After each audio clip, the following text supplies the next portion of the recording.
This is Tim Bryce with my column entitled, Is It Time for Censorship? Once again, it is time to go out on a limb.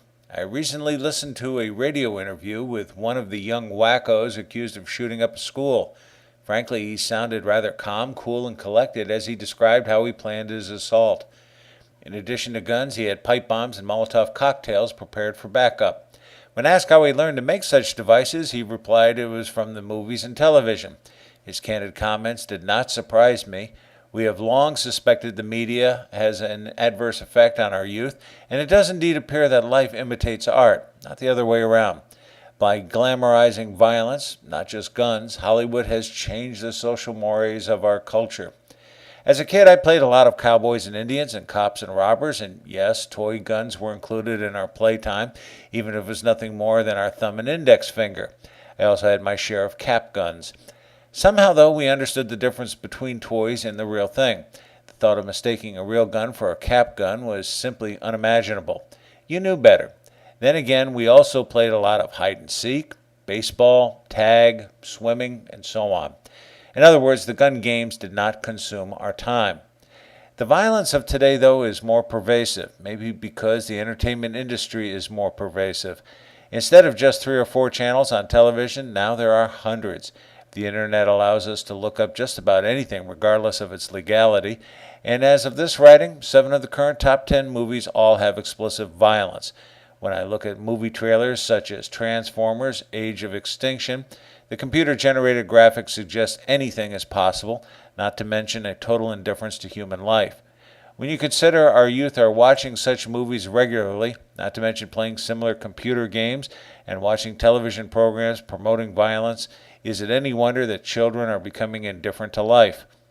We have always understood the power of the motion picture industry. From 1930 to 1968, the Hays Code was used to keep movie violence and sex in check. According to the code, the following items were not to appear in the movies. Number 1, pointed profanity, by either title or lip. This includes the words God, Lord, Jesus, Christ, unless they be used reverently in connection with proper religious ceremonies. Number 2, any licentious or suggestive nudity, in fact or in silhouette, and any lecherous or licentious notice thereof by other characters in the picture. Number 3, the illegal traffic of drugs. Number 4, any inference of sex perversion. Number 5, white slavery. Number 6, miscegenation, sex relationships between the white and black races. Number 7, sex hygiene and venereal diseases. Number 8, scenes of actual childbirth, in fact or in silhouette.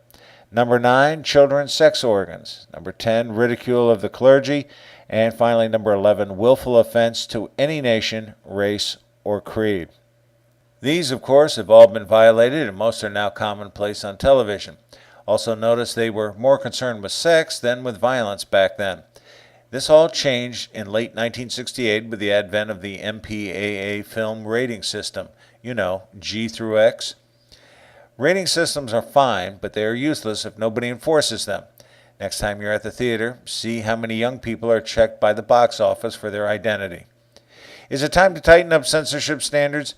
If the people who commit random public shootings are any indication, quite possibly. We would all like to believe we are mature enough to watch whatever we want, but this is evidently not so, and it's time to exercise some control over who sees what. For example, the Transformer movie has a PG-13 rating. From the violence I saw, it should carry an R rating at the very least. Then again, nobody will be checking identities. Violent movies appear to create a fantasy land for some viewers who cannot distinguish fiction from reality. A program of stepped-up censorship will inevitably affect motion pictures, television, computer games, and the internet. It will undoubtedly be unpopular, and people will scream their First Amendment rights are being violated. However, the harsh reality is we have to learn to live together in the real world, not in fantasy land. Remember, the objective of censorship is to define what is morally right and wrong. If people were taught this properly, there would be no need for censorship. Friends, keep the faith. This is Tim Bryce in Palm Harbor, Florida. Follow me on the internet at timbryce.com.